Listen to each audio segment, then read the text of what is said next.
Assalamu alaikum, good afternoon. Walaikum assalam, Javeria and Mubin. Okay ji, welcome back. But still I have just 7 students.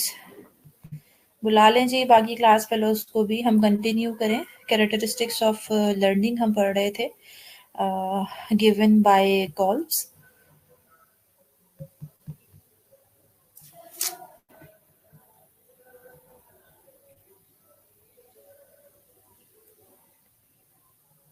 Five minutes की break the थी मैंने students को और 6 minute गुजर चुके हैं, but मेरा ख्याल है कि दिल नहीं चाहता किसी का वापस आने का.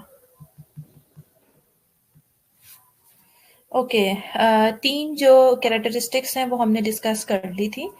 फर्दर कैरेक्टरिस्टिक्स भी हम पढ़ लेते हैं. फोर्थ जो कैरेक्टरिस्टिक्स है which is given by Kolb's, that is learning is a holistic process of adaptation to the world.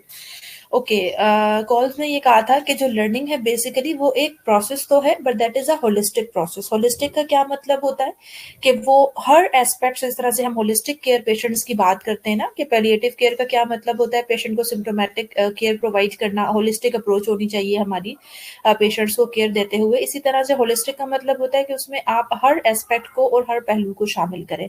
So learning, according to the Kolb's, learning जो है वो एक होलिस्टिक प्रोसेस है. यानी आप ये नहीं कह सकते कि जी मैं अगर एक साइंस की स्टूडेंट हूँ तो मुझे सिर्फ और सिर्फ साइंस का नॉलेज होगा, ठीक है, तो but I will accommodate my self with the people और वर्ल्ड जस्ट उन लोगों के साथ या उसके अकॉर्डिंगली कि जी जिनको सिर्फ साइंस का नॉलेज होगा. तो ऐसा नहीं है. लर्निंग एक होलिस्टिक प्रोसेस है जिसमें हमें अपनी फील्ड के अलावा भी ओवरऑल जो पूरी दुनिया है उसके साथ अडॉप्ट होना पड़ता है. उसके साथ जो है हमें चीज़ों को, दुनिया में मौजूद जितनी भी हमारी ये चीज़ें हैं उसके साथ हमें खुद को एडजस्ट करना पड़ता है.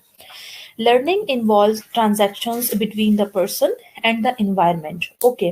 वर्डली मीनिंग अगर हम ट्रांजैक्शन के देखें तो आप सबने ही सुना होगा. ट्रांजैक्शन का वर्ड ज्यादातर जो यानी यूज होता है, जैसे अगर बैंक की उसमें हम बात करें तो उसमें होता है ना कि पैसे जैसे विड्रॉ होते हैं तो अकाउंट से, तो हम उसे कहते हैं ये ट्रांजैक्शन हुई है. तो basically this is about the give and take.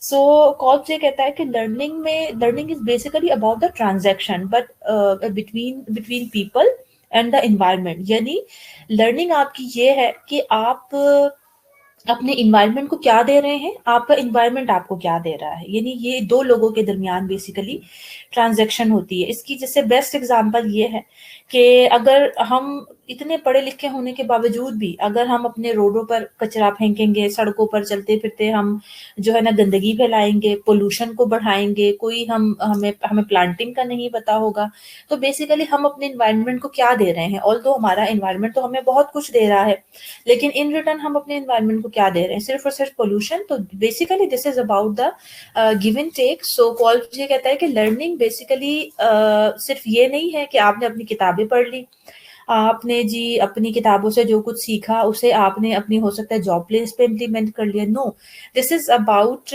The environment and the person, के आप अपने इन्वायरमेंट के लिए क्या कर रहे हैं. This also comes under learning.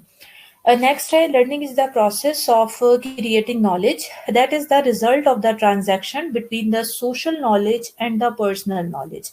अब जिस तरह से आपका जो learning है that is related to your environment, so obviously वो तो एक इन्वायरमेंट हो गया और एक इंसान हो गया, ठीक है, दो लोगों के दरमियान है. इसी तरह से नेक्स्ट ये है कि आपकी एक सोशल लाइफ भी तो होती है ना, यानी आपके आसपास लोग मौजूद हैं, आपके कुछ नॉर्म्स है, वहां रहने वाले लोगों की कुछ वैल्यूज होती हैं. तो आपने अपने जो आसपास का सोशल सराउंडिंग्स है उससे भी तो हम कुछ ना कुछ सीखते हैं ना बेटा. ऐसा तो नहीं है कि हम सिर्फ और सिर्फ अपने जो है स्कूल या कॉलेज में ही जाके चीजें सीखते हैं, या इवन हम सिर्फ अपने टीचर से ही चीजें सीखते हैं.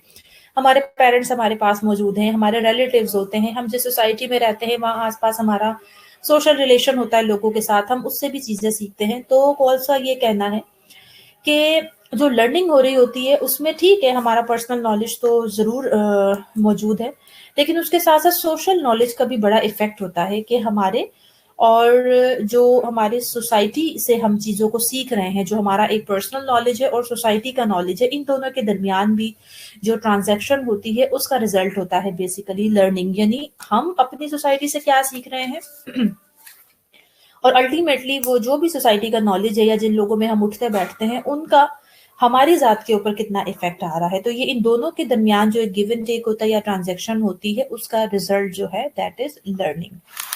ओके, कैरेक्टरिस्टिक्स के बाद हम मूव करते हैं टूवर्ड्स द कॉल्फ ने जो एक लर्निंग स्टाइल इन्वेंट्री प्रेजेंट की है, यानी आप इसको साइकिल की फॉर्म में ही कह सकते हैं।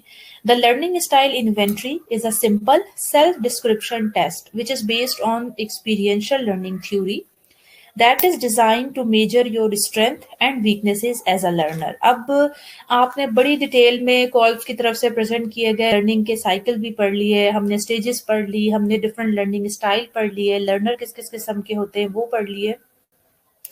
अब ये बेसिकली इन्वेंट्री आपको सिंपल ये बता रही है कि जो लर्निंग स्टाइल सिस्टम इन्वेंट्री है ये आपका सेल्फ डिस्क्रिप्शन टेस्ट है, यानी खुद को आप किस तरह से टेस्ट कर सकते हैं, and that is basically based upon the calls experiential learning theory. इसमें आप अपनी स्ट्रेंथ्स और अपनी वीकनेसेस को खुद मेजर करते हैं। Experiential learning is conceived as a 4 stage cycle.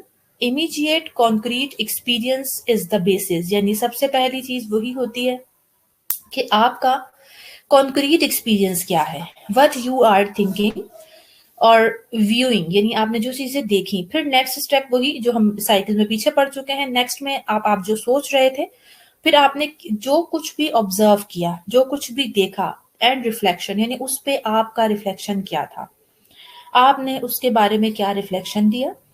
अब ये जो आपकी ऑब्जर्वेशंस थी are assimilated into a theory from which new implications for action can be deduced. अब जो भी आपने ऑब्जर्व किया, उस पर रिफ्लेक्शन दिया, उसकी बेसिस पर obviously you can assimilate a theory. आपने एक थ्योरी बनाई।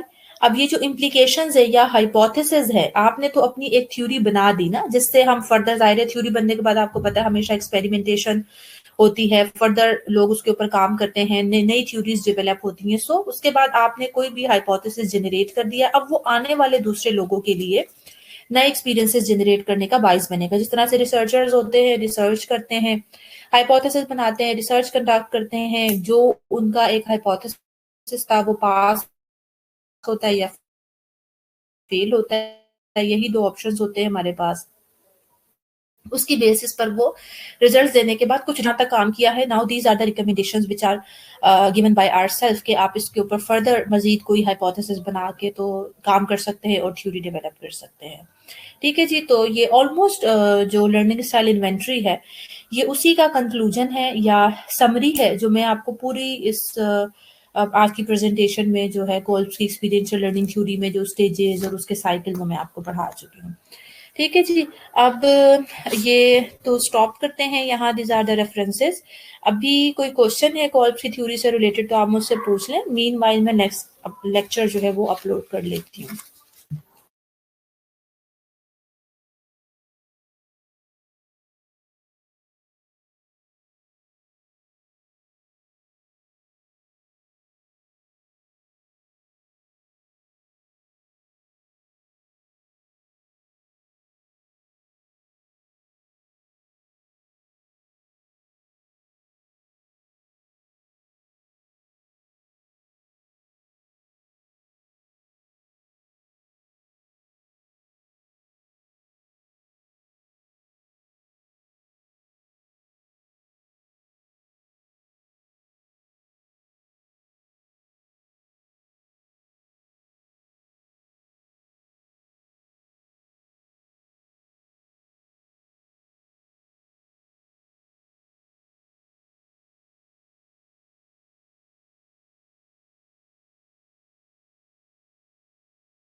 जी, ब्लूम्स टेक्सोनोमी।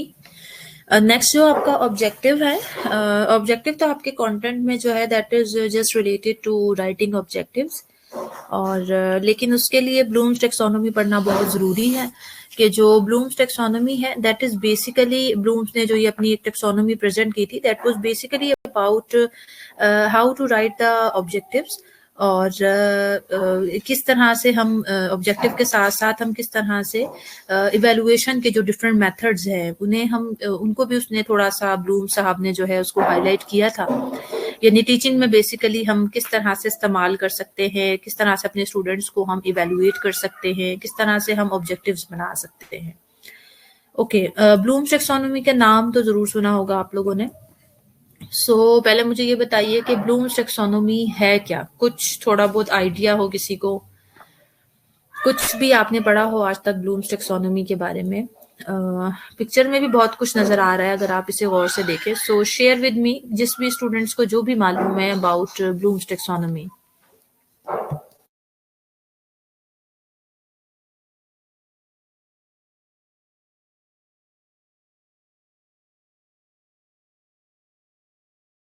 ब्लूम्स टेक्सोनोमी के बारे में कुछ पता है किसी को, या कुछ भी नहीं पता, फर्स्ट टाइम नाम सुन रहे हैं?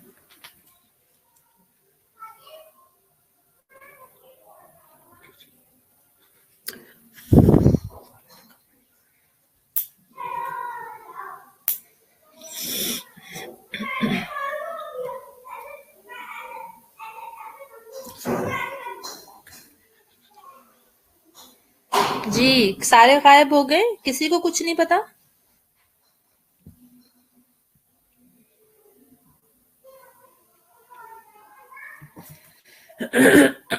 ओके, अगर किसी को कुछ मालूम है और शेयर करना चाहे तो मुझे मैसेज कर दें। हमारे जो ऑब्जेक्टिव्स होंगे वो क्या है, explain, we will explain the Bloom's taxonomy and its learning domains, and then we will describe the learning objectives writing, यानी किस तरह से ऑब्जेक्टिव्स को लिखा जाता है, ऑब्जेक्टिव राइटिंग को लिखना हम सीखेंगे प्रैक्टिकली। अच्छा, इसको पढ़ना क्यों ज़रूरी है ब्लूम्स टेक्सोनोमी का? दो पॉइंट ऑफ व्यू से। एक तो वही कि आप टीचिंग एंड लर्निंग पढ़ रहे हैं, जाहिर है अगर आप कहीं भी टीचिंग फील्ड में जाते हैं आगे नर्सिंग में, तो आपको बिल्कुल जिस तरह से मैं आपके लिए पीपीटीज बनाती हूँ उसमें मैं ऑब्जेक्टिव्स बनाती हूँ कि आपने क्या पढ़ना है, क्या सीखना है, हम आपके लिए ऑब्जेक्टिव्स बनाते हैं, वो सारा कुछ आपके काम आएगा। उसके साथ साथ आपके जो जैसे अगर फॉर एग्जांपल आप आपके जो पेशेंट्स हैं उनको भी आपको डिफरेंट चीज़ों से रिलेटेड जो है वो टीचिंग देना पड़ सकती है। उसमें भी हमें हमेशा, चाहे पेशेंट की कोई डिजीज़ है, किसी भी चीज़ से रिलेटेड, न्यूट्रिशन से रिलेटेड आप उन्हें टीच करना चाहते हैं तो उसके लिए भी हमें पहले ऑब्जेक्टिव बनाना पड़ते हैं। हम ऑब्जेक्टिव बनाने के बाद ही अपने जो पेशेंट्स हैं उनको भी कुछ सिखा सकते हैं। Okay, who is Benjamin Bloom? एक जूइश अमेरिकन एजुकेशनल साइकोलॉजिस्ट है। उनकी कंट्रीब्यूशन थी, सबसे पहले तो उन्होंने जो एजुकेशनल ऑब्जेक्टिव्स हैं उसकी क्लासिफिकेशन प्रेजेंट की थी, और इसके अलावा थ्योरी ऑफ मास्टरी लर्निंग भी, इसमें भी इनका कंट्रीब्यूशन है।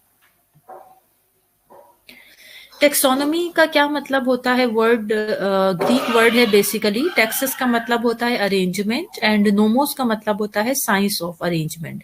सो a set of classification principles और structure, and domain simply means category. यानी ब्लूम्स टेक्सोनोमी का मतलब है ब्लूम्स की तरफ से प्रेजेंट की गई टेक्सोनोमी, एंड टेक्सोनोमी का मतलब अगर बहुत सिंपल वे में मैं आपको बताऊं तो दैट इज बेसिकली कैटेगराइजेशन या कैटेगरीज।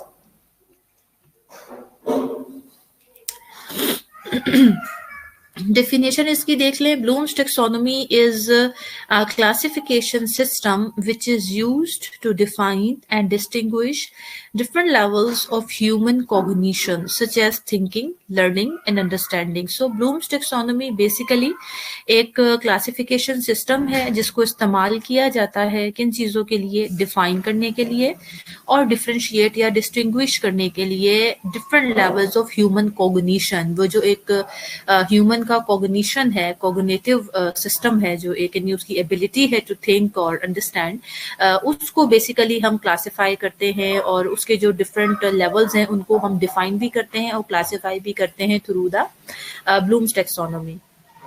जवेरिया, आप अपना इंटरनेट रिफ्रेश कर ले बेटा, आपको मेरी आवाज़ नहीं आ रही, बाकी स्टूडेंट्स को मेरी आवाज़ आ रही है।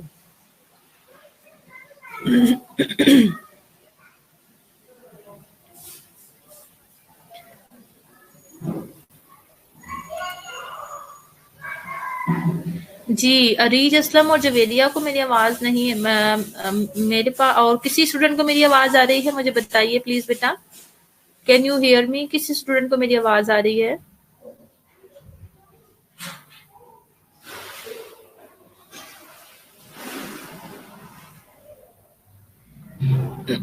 ओके, आई थिंक अलिशबा को आवाज़ आ रही है। इट मीन्स 2-3 स्टूडेंट हैं जिनको आवाज़ नहीं आ रही। सो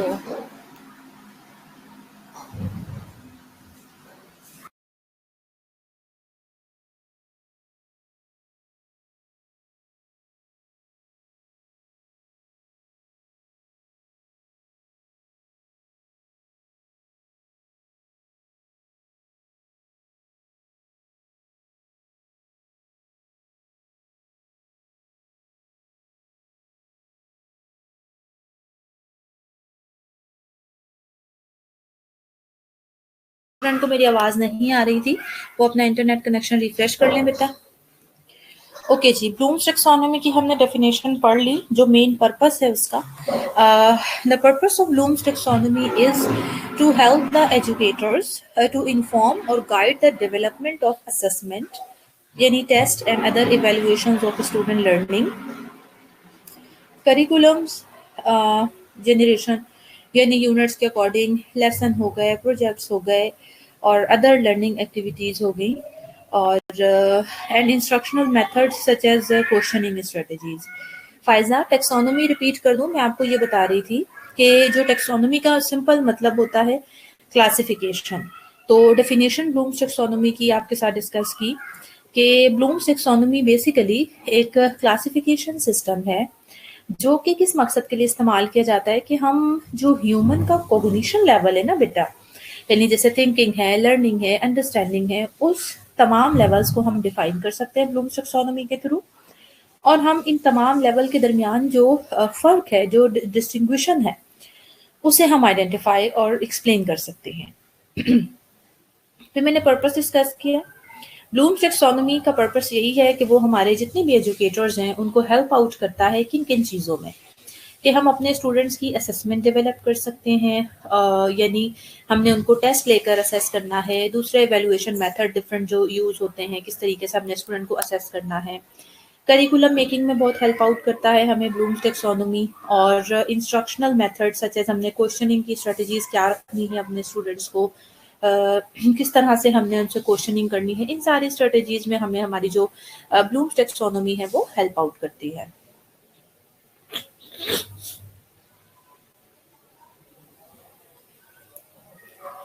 ओके जी, जो ओरिजिनल ब्लूम्स टेक्सोनोमी थी, it was presented by the Bloom in 1956।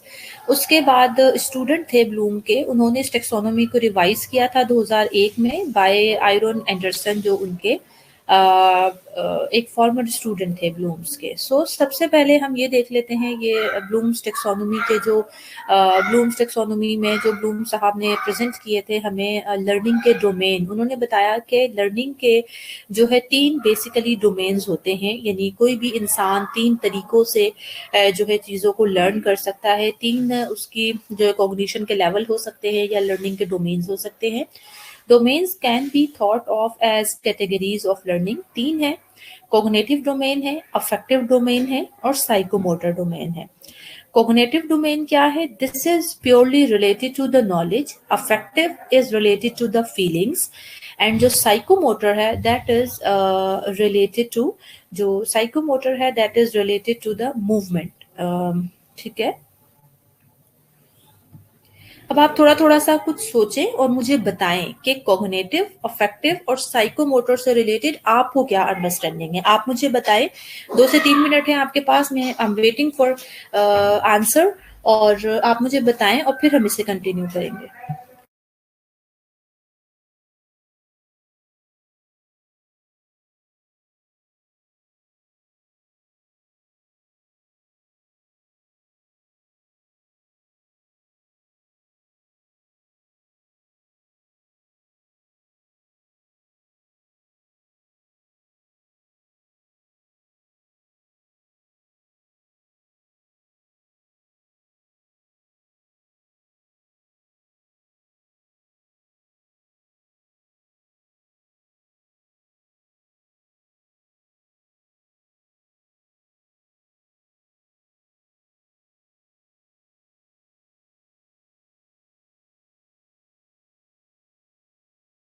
Okay, Areej ने जवाब दिया है कॉग्निटिव मींस इंटेलेक्चुअल स्किल्स, ठीक है। और किसी को कोई कुछ समझ नहीं आ रहा, कोई अंडरस्टैंडिंग नहीं हो रही कि जो हमारे लर्निंग के डोमेन्स हैं, तीन जो हमारे लर्निंग के डोमेन्स हैं वो क्या है? Cognition means you are right, intellectual skills आती हैं इसमें सारी।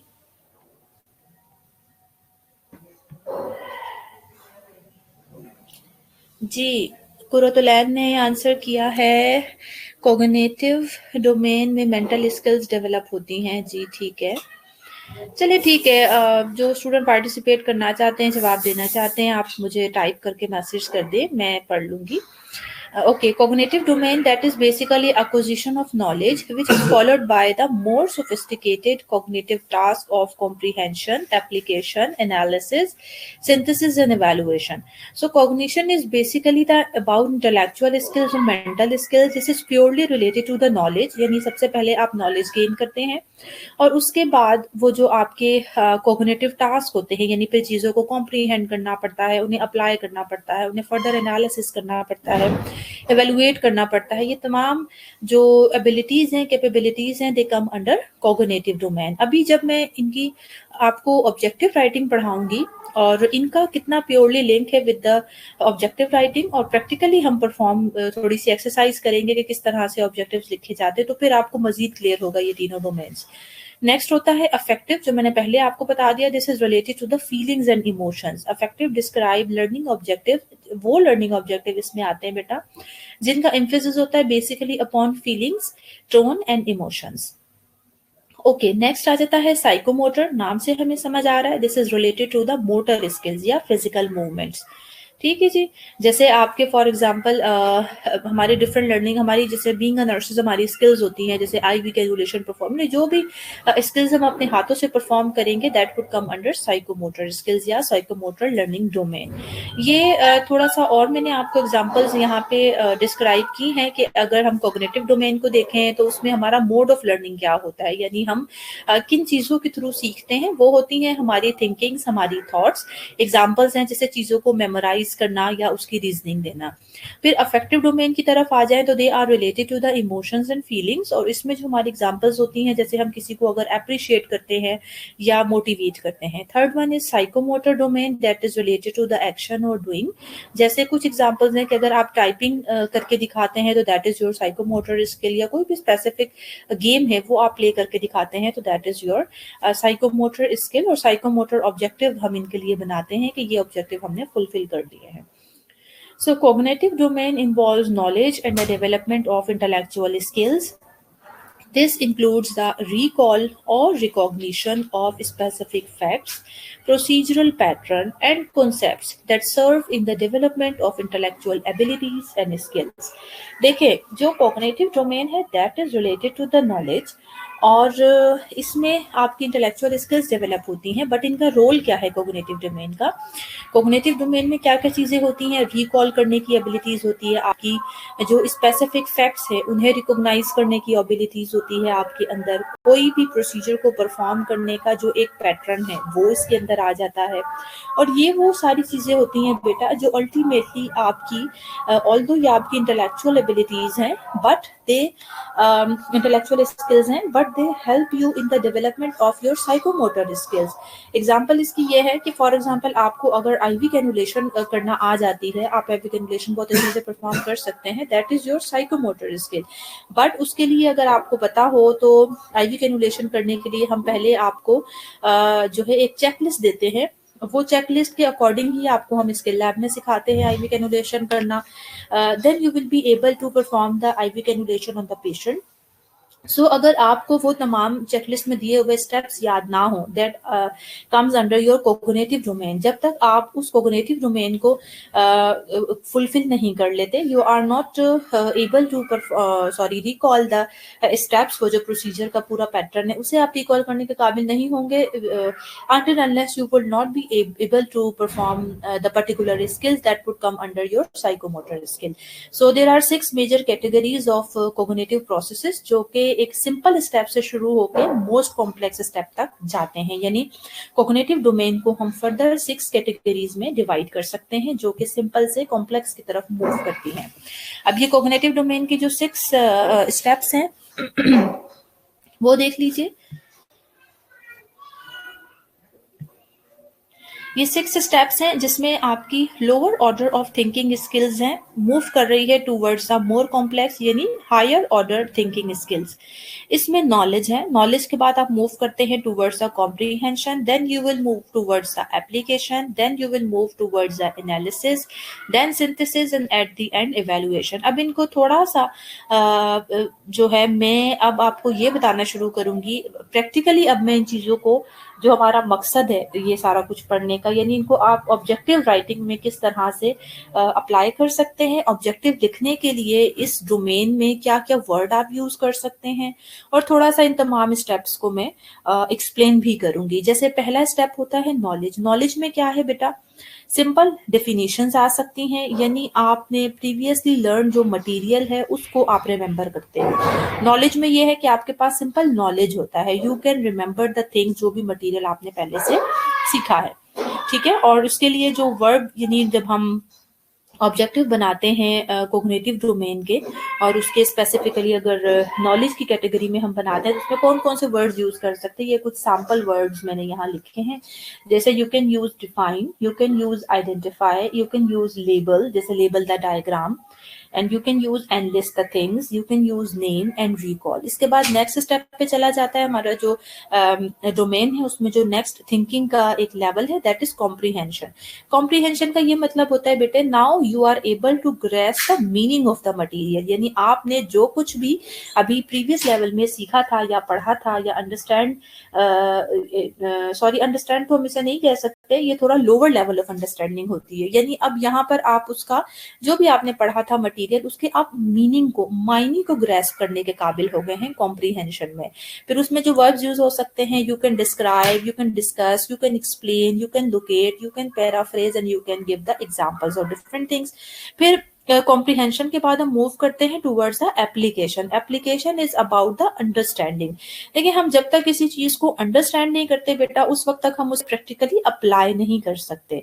सो इसलिए जब आपको किसी चीज का मटेरियल या उसका नॉलेज का मटेरियल के मीनिंग समझ आना शुरू हो जाते हैं, सो आप नेक्स्ट स्टेप में जाते हैं एप्लीकेशन में, यानी uses learning in new and concrete situations, यानी यहाँ पर अब आप चीजों को मीनिंग से थोड़ा आगे जाकर समझना शुरू कर देते हैं। इसमें फिर अप्लाई का वर्ड यूज हो सकता है, कैरी आउट हो सकता है, डेमोन्स्ट्रेट हो सकता है, इलुस्ट्रेट हो सकता है, प्रिपेयर हो सकता है, और सॉल्व हो सकता है। फिर नेक्स्ट स्टेप में चले जाते हैं आप एनालिसिस में। Understand both the content and structure of material, यानी जो भी आपने अब तक पढ़ा था, जो भी आपने सीखा, अंडरस्टैंड किया, अब आप उसकी दोनों चीजों को अंडरस्टैंड करने के काबिल हो गए हैं एनालिसिस के स्टेप में, यानी उसका जो मटेरियल है, कंटेंट है वो भी, और उसका जो स्ट्रक्चर है वो भी, दोनों चीजों को। जैसे इसमें जो वर्ड यूज होंगे बेटा, एनालाइज है, कैटेगराइज है, कंपेयर है, कंट्रास्ट है, डिफरेंशिएट है, और आउटलाइन है। Then you will move towards a synthesis. इसमें सिंथेसिस नाम से समझ आ रहा है, यानी कुछ बनाना। सो इस स्टेप में आप फॉर्मुलेट कर सकते हैं नए structure from existing knowledge and skills, यानी आपके पास जो भी नॉलेज या स्किल्स पहले से एग्जिस्ट कर रहे हैं, उससे अब आप नई चीजें खुद से बनाने के काबिल हो गए हैं, जिसमें combine, construct, design, develop, generate और प्लान के वर्ब आप यूज कर सकते हैं ऑब्जेक्टिव्स के लिए। फिर नेक्स्ट आ जाता है इवेल्युएशन। इवेल्युएशन नाम से समझ आ रहा है, मतलब to evaluate the things. Now you are able to जज the value of material for a given purpose, यानी आपको अगर कोई भी चीज सिखाई जा रही है तो उसका कोई ना कोई मकसद भी तो होगा ना। तो अब इस लेवल पे पहुंचकर आप उस चीज के मकसद को भी आइडेंटिफाई करने के काबिल हो जाते हैं, कि मुझे फॉर एग्जाम्पल अगर मैं आपको यहाँ बैठकर ब्लूम्स टैक्सोनॉमी पढ़ा रही हूँ, तो इसका मकसद क्या है। जिस दिन आपको ये समझ आ गया, तो इट मीन्स कि आप इवेल्युएशन की स्टेज तक पहुंच चुके हैं, आपको समझ आ गया है कि आपको मैं ब्लूम्स टैक्सोनॉमी इसलिए पढ़ा रही हूँ कि कल को आपने स्टूडेंट को, सॉरी आपने किसी पेशेंट को टीच करना है या स्टूडेंट्स को टीच करना है, तो आपको ऑब्जेक्टिव्स बनाने का और उनको इवेल्युएट करने का तरीका आ सकेगा। ठीक है जी, तो इसके वर्ड्स हैं assess, conclude, evaluate, interpret, justify, select and support. यहाँ तक क्लियर हो गया सबको? समझ आ गया कॉग्निटिव डोमेन और उसकी जो सब कैटेगरीज है और उसकी जो एग्जांपल्स हैं, वो समझ आ गई सबको?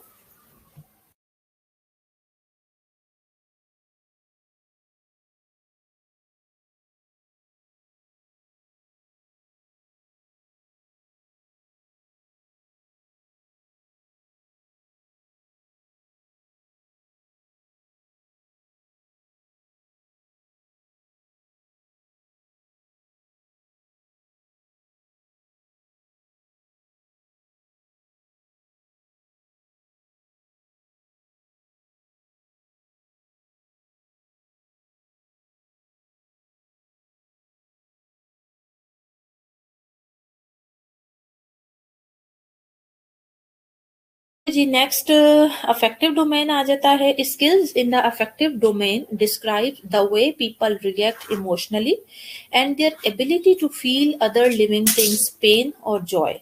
Affective objectives typically target the awareness and growth in attitude, emotions, and feelings. There are 5 levels in the affective domain, moving through the lowest order process to the highest. अब जो affective domain है, अच्छा ये थोड़ा सा यहाँ मैं आपको पहले बता दूं कि these are basically related to the feelings और emotions, और ज़्यादातर जो affective domain में जो objectives बनते हैं वो teaching में इतना ज़्यादा इस्तेमाल मतलब नहीं होते as compared to the cognitive and the psychomotor, लेकिन कुछ जगहों पर यूज हो भी सकते हैं। जैसे फॉर एग्जांपल हम पेशेंट्स के लिए डिफरेंट अवेयरनेस प्रोग्राम्स जब बनाते हैं तो उस वक्त हमारे इस किस्म के जो है ना अफेक्टिव डोमेन के जो है ना ऑब्जेक्टिव्स बनते हैं। ठीक है, चलें इनको भी हम फर्दर जो है 5 लेवल्स में डिवाइड करते हैं अफेक्टिव डोमेन को, which are moving through the lowest order process to the highest, उसी तरह से जैसे कॉग्निटिव है। ओके इसमें होता है बेटा, पहला स्टेप होता है रिसीविंग, दूसरा है रिस्पॉन्डिंग, फिर है वैल्यूइंग, ऑर्गेनाइजिंग एंड कैरेक्टराइजेशन। ठीक है जी। ओके अब जो इफेक्टिव डोमेन्स हैं उनमें भी हम इसी तरह से इन्हें डिवाइड कर रहे हैं। इसमें पहला है रिसीविंग, उसकी डेफिनेशन सिंपल ये है कि selectively attend to the stimuli, यानी कोई भी स्टिमुलस, अगर किसी स्टिमुलस क्या होगा, जैसे फॉर एग्जांपल किसी पेशेंट को हम टीचिंग दे रहे हैं या एक कुछ ग्रुप ऑफ पेशेंट है हमारे पास स्पेसिफिक, उनको हम जाहिर स्टिमुलस उनके लिए कोई ना कोई तो होगा ना, कोई डिजीज हो गई, उसकी केयर हो गई, वो उनके लिए स्टिमुलस होगा पर्टिकुलरली। सो सेलेक्टिवली जब वो किसी भी स्टिमुलस को सिंपल अटेंड कर रहे हैं तो इसका मतलब कि वो रिसीविंग के स्टेप पर है, वो चीज़ों को फिलहाल सिर्फ रिसीव कर रहे हैं, यानी जैसे एक्सेप्ट है, एक्नॉलेज है, बी अवेयर है, लिसन है, नोटिस है, पे अटेंशन है एंड टॉलरेट है। फिर जब उस स्टिमुलस को रिस्पॉन्ड करना शुरू कर दिया, फॉर एग्जांपल हमारे ग्रुप ऑफ पीपल ने, ग्रुप ऑफ पेशेंट ने, तो that would be responding phase, कि अब वो सिर्फ और सिर्फ स्टिमुलस को अटेंड नहीं कर रहा बल्कि वो स्टिमुलस को रिस्पॉन्ड भी कर रहा है। जैसे एग्री टू, जाहिर है किसी भी चीज को उसका जो रिएक्शन होगा, जो रिस्पॉन्ड होगा, वो कुछ भी हो सकता है। वो उस चीज से एग्री भी कर सकता है, वो उस चीज को आंसर भी कर सकता है, वो आपको किसी चीज में असिस्ट भी कर सकता है, वो आपकी चीजों को फॉलो भी कर सकता है, आपकी कमांड को ओबे भी कर सकता है। ठीक है, फिर नेक्स्ट स्टेप में आ जाता है वैल्यूइंग। वैल्यूइंग में ये होता है कि अब वो आपकी बात को, आपकी चीजों को कुछ वैल्यू देने लगा है, उसके साथ कुछ वर्थ अटैच करने लगा है। वर्थ कब जब अटैच करेगा कि बेटा फॉर एग्जांपल हम उसको न्यूट्रिशन से रिलेटेड कोई बात बता रहे हैं या हम उसे हाइजीन से रिलेटेड कोई बात बता रहे हैं, अगर वो उसे वैल्यू देगा तो उसका मतलब कि वो अब उन चीजों को अडॉप्ट करने लगा है, रिस्पॉन्सिबिलिटी लेने लगा है, आपकी बातें उसे ठीक लगने लगी हैं। ठीक है, तो ये इसके सैंपल वर्ड्स हैं। वैल्यूइंग के बाद ऑर्गेनाइजेशन आ जाता है। इसमें conceptualises the value and resolve conflict between it and other values. अब उसकी पहले से कोई ना कोई वैल्यूज होंगी। अब इस स्टेप पे वो बेसिकली अपनी प्रीवियस वैल्यूज और जो चीज आपने उसको नई सिखाई है उसको वो कितनी वैल्यू दे रहा है, उन दोनों चीजों के दरमियान का जो एक कॉन्फ्लिक्ट है उसे वो रिजॉल्व करना शुरू करेगा। फॉर एग्जाम्पल अगर आपने उसको हाइजीन से रिलेटेड कोई बात बताई है और वो उसको वैल्यू देने लगा है गुड हाइजीन से रिलेटेड, जैसे हैंड वॉशिंग हो गया, तो उससे पहले अगर उसकी अपनी वैल्यूज ये थी कि नहीं जी हैंड वॉशिंग करना इतना जरूरी नहीं है, सो ये दो कॉन्फ्लिक्ट आ गए ना, एक चीज जिसे वो पहले वैल्यू देता था, एक चीज जिसे वो अब वैल्यू देता है। अब इसके दरमियान का जो कॉन्फ्लिक्ट है अगर वो उसे रिजॉल्व कर देगा और एक स्टेप के एक स्टेज के ऊपर पहुंच जाएगा तो दैट वुड बी ऑर्गेनाइजेशन, यानी वो चीजों को, नई चीजों को अडॉप्ट करना शुरू कर देगा, खुद को उसमें एडजस्ट करना शुरू कर देगा, अरेंज करना शुरू कर देगा, बैलेंस करना शुरू कर देगा। फिर नेक्स्ट स्टेप आ जाता है बेटा इंटरनलाइजिंग। इसमें integrates the value into a value system that control behaviour. अब जब उसने रिजॉल्व कर लिया अपना एक कॉन्फ्लिक्ट तो अब वो उसको अपनी लाइफ का हिस्सा बनाना शुरू कर देगा, इंटीग्रेट करना शुरू कर देगा अपनी उस वैल्यू को अपने वैल्यू सिस्टम के अंदर जो उसके बिहेवियर को कंट्रोल करेगी। ठीक है, यानी अब वो उसके अकॉर्डिंगली एक्ट अपॉन करना शुरू कर देगा, अपनी जो नई वैल्यू उसने सीखी है उसे वो जस्टिफाई करना शुरू कर देगा, डिफेंड करना शुरू कर देगा, उसको एग्जाम्पलीफाई करने के काबिल हो जाएगा। तो this is the internalising. Affective domain की समझ आ गई बेटे? ओके, उसके बाद हम मूव करते हैं towards the psychomotor domain. Psychomotor domain ये है कि skills in the psychomotor domain describe the ability to physically manipulate a tool और इंस्ट्रूमेंट लाइक अ हैंड और a hammer. Psychomotor objectives usually focus on change and or development in behavior or skills. Bloom and his colleagues never created subcategories for skills in the psychomotor domain. Psychomotor domain क्या हो गया? Psychomotor domain is basically about your psychomotor skills. इसमें वो तमाम चीजें आ जाएंगी कि जिसमें आप फिजिकली आपके अंदर ये एबिलिटी है कि आप किसी भी टूल को इस्तेमाल कर सकते हैं, उसे मैनिपुलेट कर सकते हैं. जैसे मैंने हैमर की एग्जांपल आपको दी, आपको मैंने हमारे नर्सिंग के पॉइंट ऑफ व्यू से जो है डिफरेंट स्किल्स की एग्जांपल दी. जैसे इंट्यूबेशन में असिस्ट करवाना हो गया, पेशेंट की सक्शनिंग परफॉर्म करना हो गई, पेशेंट को जो है ना हेड शावर उसका हेड वॉश करवाना हो गया, और बेटे आईवी कैनुलेशन होगी. तो ये वो सारी चीजें हैं जिसमें आप अपने हाथ यूज करके, अपने टूल यूज करके, अपने उनको मैनिपुलेट करके डिफरेंट स्किल्स परफॉर्म करते हैं. अच्छा, इसकी फर्दर कोई कैटेगरीज जो है वो ना ही ब्लूम्स ने कभी बनाई और ना ही उनके जो कुलीग्स हैं या उनके जो स्टूडेंट्स हैं जिन्होंने उसे रिवाइज किया था उन्होंने बनाई. तो इसकी जो डिफरेंट यानी एग्जांपल्स होती हैं, जाहिर है जो साइकोमोटर डोमेन की जो फिर एग्जांपल होंगी वर्ब की, वो यही होंगी टू डेमोन्स्ट्रेट कोई भी स्पेसिफिक. जैसे फॉर एग्जांपल स्किल है, जैसे हम ये कह देंगे कि student will be able to demonstrate the procedure of IV cannulation, he और she will be able to demonstrate the back rub of the patient. तो उसमें डेमोन्स्ट्रेट का मतलब क्या है? इसमें कोई लिखने पढ़ने वाली सुनने वाली बातें नहीं है. आपका पेशेंट आपको प्रैक्टिकली परफॉर्म करके दिखा रहा है वो पर्टिकुलर स्किल्स. ओके, यहाँ तक हम स्टॉप करते हैं क्योंकि आपकी क्लास का भी टाइम हो गया है, अटेंडेंस का टाइम हो गया है, और आगे फिर अगर हमने स्टार्ट किया तो वो फिर ब्लूम्स टेक्सोनोमी की जो एक रिवीजन है वहां से वो चीजें रिलेट कर रही हैं. सो हम यहाँ स्टॉप करते हैं. अभी तमाम स्टूडेंट अपनी अटेंडेंस मार्क करवा दें, और वो स्टूडेंट जिनकी दोनों क्लासेस में प्रेजेंट होगी सिर्फ उनकी ही प्रेजेंट मार्क होगी. बाकी कोई एक भी क्लास में एब्सेंट था, मैं उसकी दोनों क्लासेस में एब्सेंट लगाऊंगी. ओके, सो अब तमाम स्टूडेंट अपनी अटेंडेंस मार्क करवा दें, और किसी स्टूडेंट का कोई क्वेश्चन है तो वो मुझसे पूछ लें.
हो गई है। किसी स्टूडेंट का कोई क्वेश्चन है? हमने जो भी टॉपिक्स आज पढ़े हैं, जो है ये कोग्निटिव सॉरी ब्लूम्स टैक्सोनॉमी हमने स्टार्ट की है और कॉल्ब्स की थ्योरी आपके साथ डिस्कस की थी। किसी स्टूडेंट का कोई क्वेश्चन है यहाँ तक तो पूछ लीजिए बेटा। और पीपीटीज फिलहाल मैं आपके साथ शेयर नहीं कर रही हूँ। कॉल्ब्स की थ्योरी मौजूद है आपकी बुक में, और ये भी आप सर्च करें, चीज़ें जो मैंने आपको पढ़ाई हैं इन्हें आप जो है पढ़ें, और फिर कोई इशू हो कुछ हो तो आप मेरे साथ डिस्कस कर सकते हैं इंशाल्लाह। फिर नेक्स्ट क्लास में जो है फ्राइडे को ही होगी इंशाल्लाह, तो फिर हम मज़ीद इसे कंटिन्यू करेंगे।